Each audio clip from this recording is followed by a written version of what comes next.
Hello students, कैसे हैं आप सब। तो आज हम करेंगे हरियाणा करंट अफेयर से नवीनतम मंत्रिमंडल, यानी कि जो नया मंत्रिमंडल बना है ना हरियाणा की सरकार में।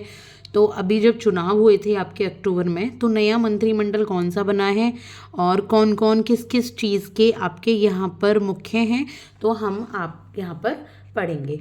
तो चलिए स्टार्ट करते हैं। देखिए, जो हरियाणा राज्य सचिवालय स्थित है वो कहाँ स्थित है, पहले हम ये जानेंगे। तो ये स्थित है चंडीगढ़ में। हरियाणा राज्य का जो सेक्रेटेरियल है कहाँ स्थित है, चंडीगढ़ में। और ये हिंदी में ही अवेलेबल है, ये वाली सीरीज़ तो मैं हिंदी में ही कराऊंगी। इंग्लिश वाले अगर आप स्टूडेंट हैं तो भी आप इन्हें समझ सकते हैं, क्योंकि देखिए दोनों ही फॉर्म पूछे जाते हैं एग्ज़ाम में। तो दोनों ही उसमें एग्ज़ाम आपका छप के आता है, चाहे आप किसी भी एग्ज़ाम की तैयारी कर रहे हो, HSSC की, CET की, या फिर आपकी HTET की, या फिर आप HPSC की तैयारी कर रहे हैं, सब में ही आपके लिए हेल्पफुल रहेंगे। तो हरियाणा राज्य सचिवालय का प्रधान कौन सा है, तो सचिवालय कहाँ है, चंडीगढ़ में। और सचिवालय का प्रधान क्या होता है, मुख्य सचिव। ठीक है, तो मुख्य सचिव इसका प्रधान होता है। इसके बाद सबसे युवा मंत्री कौन है, हरियाणा की जो नवीनतम मंत्रिमंडल है ये है गौरव गौतम, सबसे युवा मंत्री मंत्रिमंडल में। ठीक है, याद रखिएगा। और इनकी आयु यहाँ 25 वर्ष दे रखी है, लेकिन ये गलत है, इनकी आयु 36 वर्ष है। मंत्रियों में सबसे कम उम्र के हैं 36 वर्ष।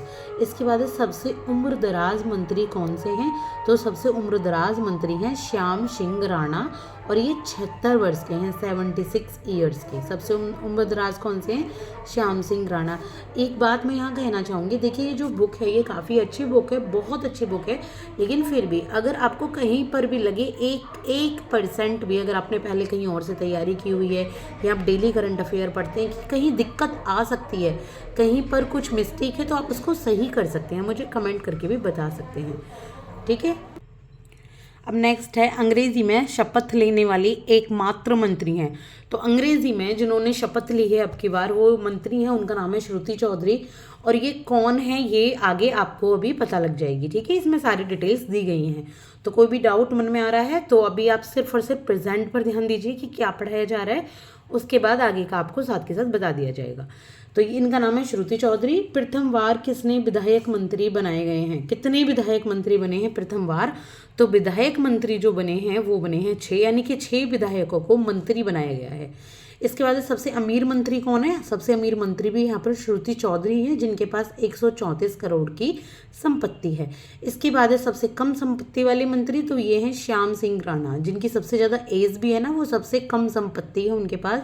श्याम सिंह राणा जी के पास 1.16 करोड़ इनके पास है। इसके बाद है हरियाणा मंत्रिमंडल की औसत उम्र है, यानी कि हरियाणा जो मंत्रिमंडल है और जितने भी आपके मंत्री हैं उनकी उम्र की अगर औसत निकाला जाए तो उनका औसत हो जाता है आपका 55.7 वर्ष। तो इतनी औसत उम्र आ रही है, यानी कि काफ़ी एजड लोग इसमें रहते हैं, यहाँ से तो यही पता लगती है। इसके बाद देखेंगे मुख्यमंत्री श्री नायब सिंह सैनी जी के बारे में। इनके पास कौन सा विभाग है, तो इनके पास है गृह यानी कि होम, वित्त यानी कि फाइनेंस, प्लानिंग, आबकारी एवं कराधान यानी कि tax related, town and country planning, सूचना एवं जनसंपर्क, प्रशासनिक न्याय, सामान्य प्रशासन, housing for all, CID, law and legislative, personal and training विभाग सीएम ने अपने पास रखे हैं। इसके अलावा जो विभाग किसी भी मंत्री को नहीं दिए गए हैं वो कौन से रहेंगे, वो सीएम के पास ही रहेंगे। तो सीएम का नाम क्या है ये आप याद रखिएगा, श्री नायब सिंह सैनी जी हैं। और ये कहाँ से हैं ये भी आप एक बार आप किस सीट से लड़े हैं ये सब कुछ आपको आगे भी पता लग जाएगा। और मैंने पहले भी ये वीडियो बनाई हुई है एक हैंड रिटन नोट्स की फॉर्म में, अब वहाँ से भी देख सकते हैं। इसके बाद अनिल विज हैं, तो अनिल विज के पास पहले ये होम मिनिस्टर थे, तो अब की बार सरकार में ये होम मिनिस्टर नहीं है, होम मिनिस्ट्री नायब सिंह सैनी जी यानी कि मुख्यमंत्री जी के ही पास गई है। तो ये ऊर्जा यानी कि एनर्जी, परिवहन यानी कि ट्रांसपोर्ट, और इन्हें श्रम विभाग मिला है। ठीक है, अनिल विज को। इसके बाद है कृष्ण लाल पवार, तो कृष्ण लाल पवार जी को मिला है विकास एवं पंचायत व खनन विभाग।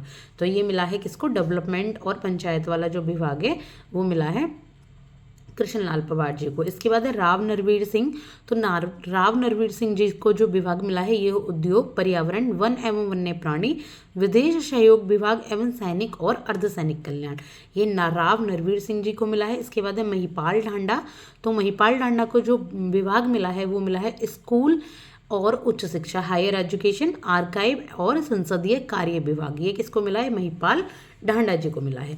इसके बाद नेक्स्ट हम चलते हैं और नवीनतम मंत्रिमंडल के नेक्स्ट मंत्री हैं विपुल गोयल। तो विपुल गोयल को मिला है राजस्व एवं आपदा प्रबंधन का विभाग, और जो डिजास्टर मैनेजमेंट का होता है ना वही, और शहरी स्थानीय निकाय व सिविल एविएशन विभाग, जो आपका हवाई जहाज़ों से रिलेटेड होता है, आपका सिविल एविएशन उससे रिलेटेड किसको मिला है? विपुल गोयल को। फरीदाबाद के ये मंत्री हैं। इसके बाद है डॉक्टर अरविंद शर्मा। तो डॉक्टर अरविंद शर्मा को मिला है सहकारिता, जेल, इलेक्शन और पर्यटन विभाग, ठीक है, टूरिस्ट मिनिस्टर, और ये पहली बार मंत्री बने हैं। इससे पहले ये मंत्री नहीं थे, सिर्फ विधायक थे। इसके बाद श्याम सिंह राणा। तो श्याम सिंह राणा जो कि सबसे एजड भी हैं, इनको मिला है कृषि, पशुपालन एवं मछली पालन विभाग। सबसे एजड है, बहुत ज़्यादा कृषि की जानकारी होगी, बहुत ज़्यादा पशुपालन की जानकारी होगी, और उन्होंने अपना सारा ही पैसा इन सब चीज़ों में लगा दिया है। ये मैं एक न्यूमैनिक आपको बता रही हूँ। आप कहोगे नहीं मैम क्या बोल रही हो, तो ये एक न्यूमैनिक है, यानी कि श्याम सिंह राणा बहुत उम्रदराज हैं, काफ़ी अनुभव है उम्रदराज होने की वजह से, और सारी संपत्ति लगा दी है, तो सबसे कम संपत्ति इनके पास है। तो इससे करके आपको याद हो जाते हैं और बहुत इंपॉर्टेंट भी बन जाते हैं अपकमिंग एग्जाम्स के लिए। इसके बाद है रणवीर सिंह गंगवा। तो रणवीर सिंह गंगवा जन स्वास्थ्य व PWD को के विभाग इनको दिए गए हैं, और पिछले कार्यकाल में ये कौन थे? डिप्टी स्पीकर थे। पहले ये डिप्टी स्पीकर रखे गए थे लोकसभा के, हरियाणा की जो लोकसभा थी। इसके बाद है कृष्ण बेदी। तो कृष्ण बेदी को सामाजिक न्याय एवं अधिकारिता, जैसे कृष्ण जी सामाजिक न्याय करते हैं, सोशल जस्टिस और अधिकारिता, और हॉस्पिटलिटी यानी कि मेजबानी और आर्किटेक्चर्स विभाग किसको दिए गए हैं? कृष्ण बेदी जी को। श्रुति चौधरी, जिनके बारे में अभी हमने जाना था कि पहली हैं जिन्होंने अंग्रेजी में शपथ ली है, तो ये महिला एवं बाल विकास और सिंचाई विभाग इनको दिए गए हैं। पहली बार विधायक और पहली बार ये मंत्री बनी है, ठीक है। इसके बाद आरती राव। तो आरती राव स्वास्थ्य, चिकित्सा, शिक्षा, शोध और आयुष विभाग इनको दिए गए हैं। ये भी पहली बार विधायक और मंत्री बनी है, दोनों ही। याद रखिएगा, आरती जी स्वास्थ्य और चिकित्सा से रिलेटेड और आयुष विभाग है, यानी कि हेल्थ से रिलेटेड आरती जी हैं, और श्रुति चौधरी महिलाओं से रिलेटेड हैं। महिलाओं की श्रुति जी सुनती हैं, श्रुति मतलब सुनना, बच्चों की सुनना, तो श्रुति चौधरी। राजेश नागर। तो राजेश नागर जी को दिया गया है खाद्य एवं आपूर्ति और प्रिंटिंग एंड स्टेशनरी विभाग। ये राज्य के मंत्री हैं, राज्य मंत्री भी हैं ये। इसके बाद गौरव गौतम, जो हमने अभी पढ़े थे मंत्रियों में सबसे कम उम्र के, तो sports, youth empowerment and entrepreneurship विभाग इनको दिया गया है। लॉ एंड लेजिस्लेटिव विभाग भी इनको, और ये मुख्यमंत्री के साथ अटैच रहेंगे ये जो विभाग हैं इनके, और 36 वर्षीय गौरव सबसे कम उम्र के मंत्री हैं। तो ये हरियाणा के इनका नवीनतम मंत्रिमंडल हो जाता है, ठीक है। अब नवीनतम मंत्रिमंडल के बाद मैं आपको हरियाणा के लोकसभा चुनाव के बारे में सारी इन्फॉर्मेशन दूंगी। डे बाय डे मैं इसी तरीके से 7 से 8 मिनट 10 मिनट तक की क्लास आपके लिए लेकर आऊँगी, जहाँ पर आपको हरियाणा की सारी जानकारी हो जाएगी, और प्लेलिस्ट भी हरियाणा करंट अफेयर्स 2024 से 25 प्लेलिस्ट भी आपको चैनल पर मिल जाएगी, आप वहाँ से देख सकते हैं। पसंद आई हो तो प्लीज़ सब्सक्राइब कीजिएगा और लाइक कीजिएगा। Thank you so much.